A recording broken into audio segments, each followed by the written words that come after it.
So yesterday, as you saw by the footage, I went out to my brother-in-law and sister-in-law's, and I went and picked beautiful crab apples.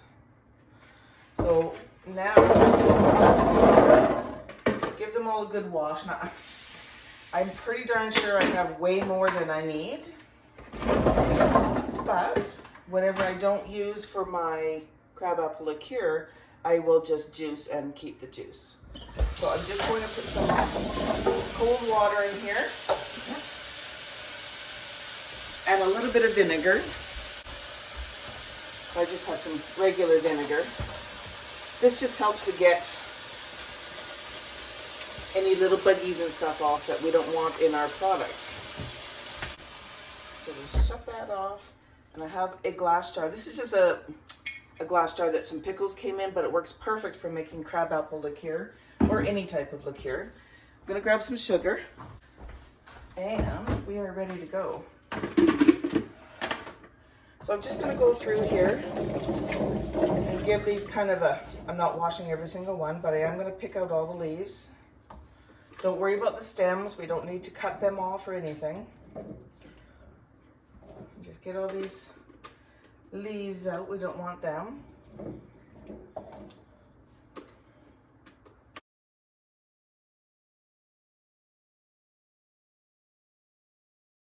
All right. So as you saw, I was just washing off the crab apples, and I'm just putting enough in here so that it's approximately half full.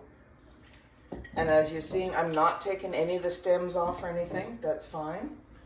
Once you get half full with your crab apples, you want to take a 26 of vodka, 750 milliliters.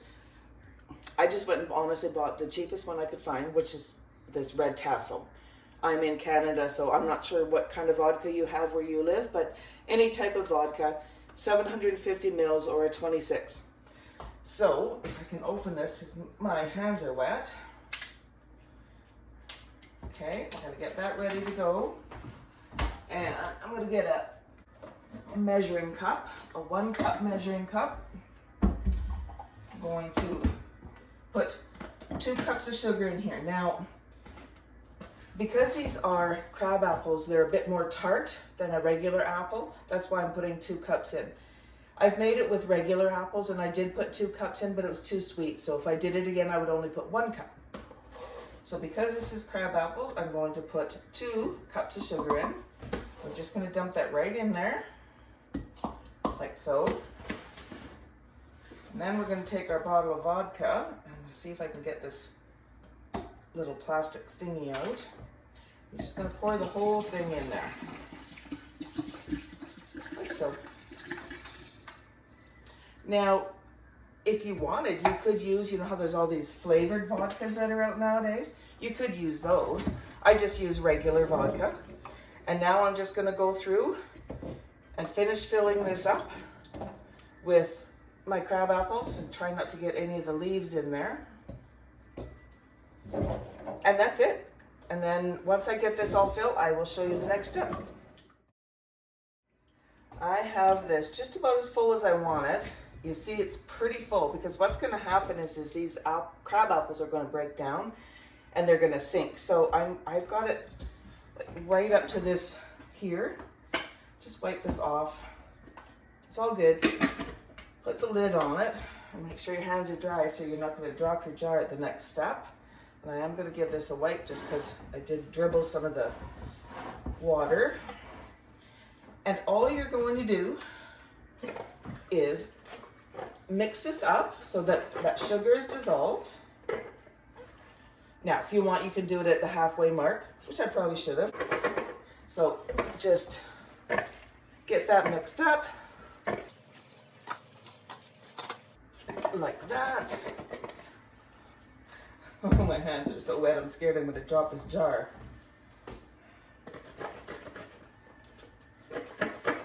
Get this all mixed up.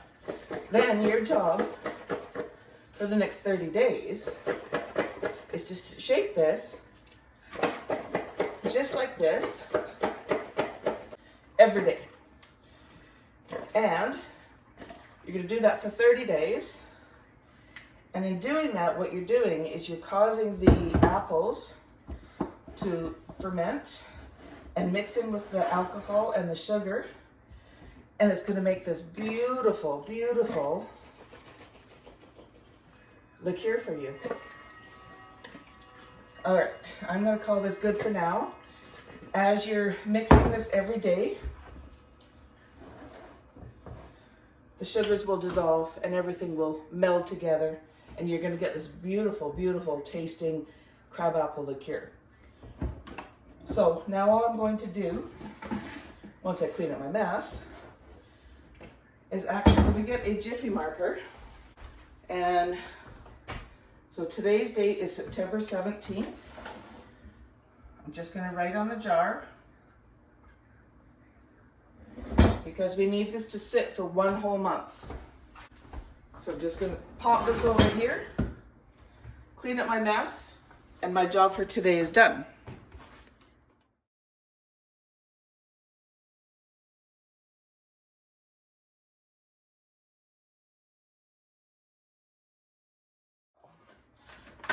I still have an ice cream pail full. So like I said, I will put those through my juicer and get some crabapple juice, and then maybe we'll make some crabapple jelly out of those. But as far as the crabapple liqueur,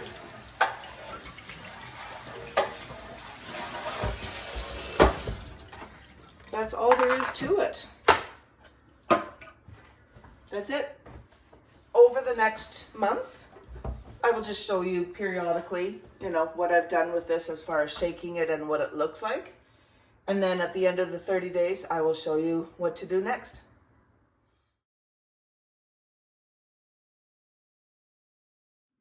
Hey everybody, it's Krista. I just wanted to pop on real quick and show you our crabapple liqueur. So this is day 25, I think, something like that. It's getting very close to being time for us to strain it, but I wanted to show you. As you can see, the crab apples are starting to break down. They're letting off a lot of good flavor. The color of the vodka has changed. It's going to be such a good crabapple liqueur. Today is October 11th.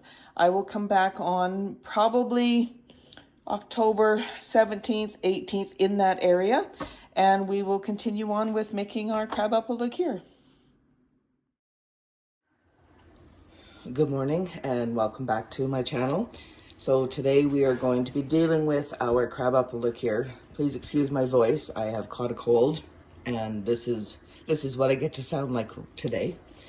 So today is October 23rd, so I'm a little bit past when I was going to do this, but it's not a big deal.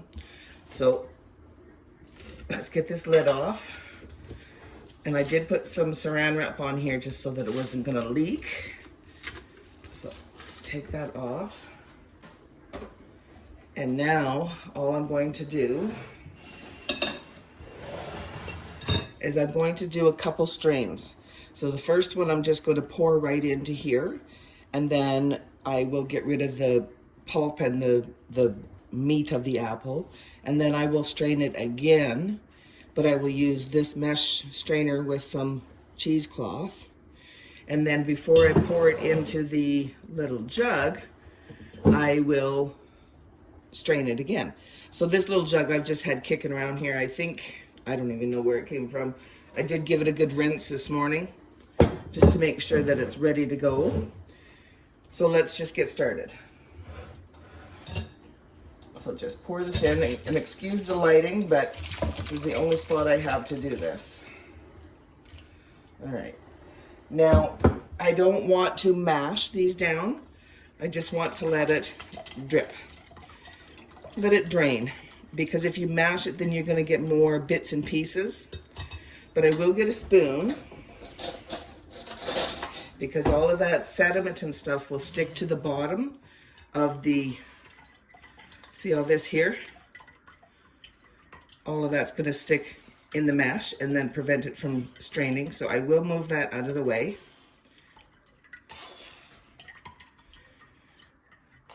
Now, if you wanted, you absolutely could eat these apples. There's nothing wrong with them whatsoever. I will not be. I will just compost them. But yes, if you wanted to, just make sure it doesn't get mixed up with your kids' applesauce.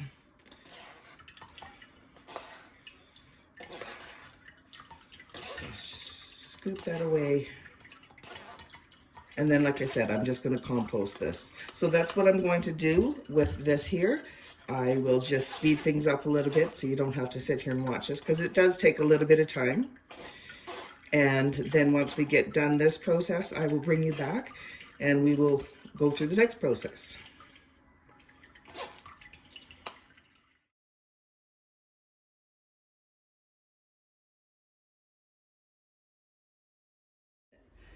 Our next step is to strain this one more time. So I have the same mesh strainer that I've just washed and rinsed out. And I have another bowl. You're gonna dirty lots of dishes. And then I have this cheesecloth. This cloth that I'm going to strain this through. So I'm going to use a measuring cup because I don't want to waste any of this. And I'm going to put the bowls right side by side. And I'm just going to pour this through. And this will collect a lot of that sediment and we'll keep it out of our crabapple liqueur. So we'll let that all drain in there and then I will strain this out. We don't want to lose any of this, right? Sorry about the terrible lighting. So we'll just lift this up and let that strain through there. And again, I'm going to get a spoon and just pull that sediment away so we can have this drain through here. So this is what I'm going to do, is just sit here and move the sediment around the silt that's at the bottom of our bowl and strain this all through, and we'll be back. So just because I don't feel like standing here forever, I'm going to take an elastic. So I've gathered up the cheesecloth and I'm just going to put an elastic band around here to hold everything together. And then I'm just going to let this sit here and drip, so that we get all the goodness out. But again, I do not want to squeeze this or we're going to get a lot of that sediment through. So let's see if I can do this.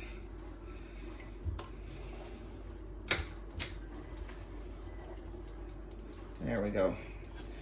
And I'll just leave this mesh strainer here and I'm just going to let that drip. Now that's going to sit, I think, can you see it dripping? I'm just going to let it sit here and drip for probably 20 minutes, half hour, and then we'll come back and we should be ready to start putting the liquid into the bowl. I have my jug, I've got a funnel here, and I've got my cheesecloth all washed out.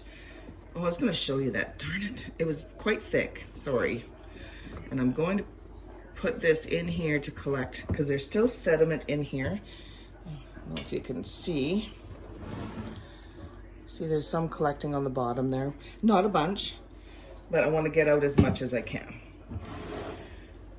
And I'm going to do this like this. So we'll put I have this little strainer that's really a fine mesh. We'll put this cheesecloth in here like this. And we're going to set that inside the funnel. And the funnel is inside of here. Fingers crossed. We can do this without losing a whole bunch. Just grabbing my measuring cup.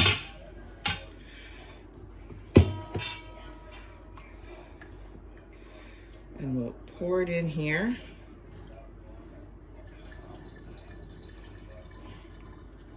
And this should take out a lot of that sediment, the rest of it. You might still end up with a bunch of sediment on the bottom, but it's not going to hurt anything, and you can still absolutely drink this. It's not going to hurt anything at all. But it's coming out pretty clear. Can you see that?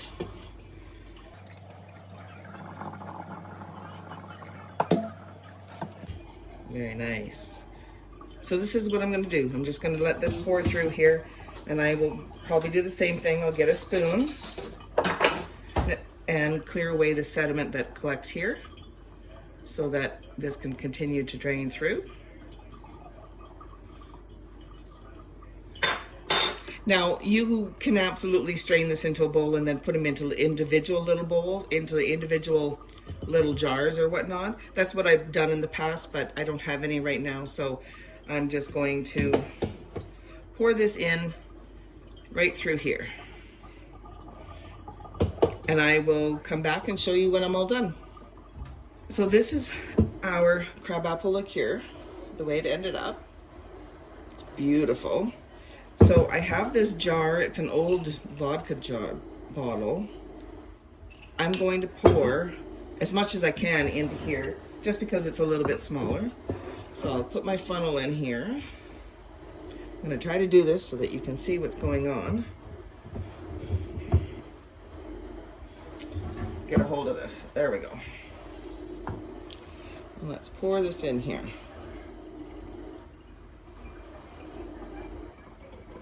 And whatever doesn't fit in here, I will just put into a jar. It's close. Yeah, I'll have to go get a little jar. But it looks so pretty. So there's just that little bit left. I'll go get like a pint jar. So now this crabapple liqueur will last you for a very, well, it'll last you as long as you can leave it alone. But as far as shelf stability, it's not gonna go bad on you. You can put this in your fridge. I do store it in my fridge, and I just keep it there, and then when we want some, we just pour it out. My husband likes to put crabapple liqueur on ice cream. It's very good. You can use it just on its own. You can mix it with like a seltzer, like a flavored, or not as flavored water, but like a bubbly water. There's lots of different ways you can use this. You could make a martini out of this, because this is vodka, right? So whatever you're using your vodka for, you could use it in this as well. I really hope you enjoyed this. It was just a fun little thing that I wanted to do because crab apples were in abundance this year. And I just wanted to make some crabapple liqueur to have on my shelf for the Christmas season because it's very tasty. I want to thank you for joining me today on Krista's So Crafty. If you enjoyed this video, please give it a thumbs up. Consider subscribing to my channel. I post a video every Thursday. Click on the bell to receive notification every time I upload a new video. Thank you again for joining me and happy crafting.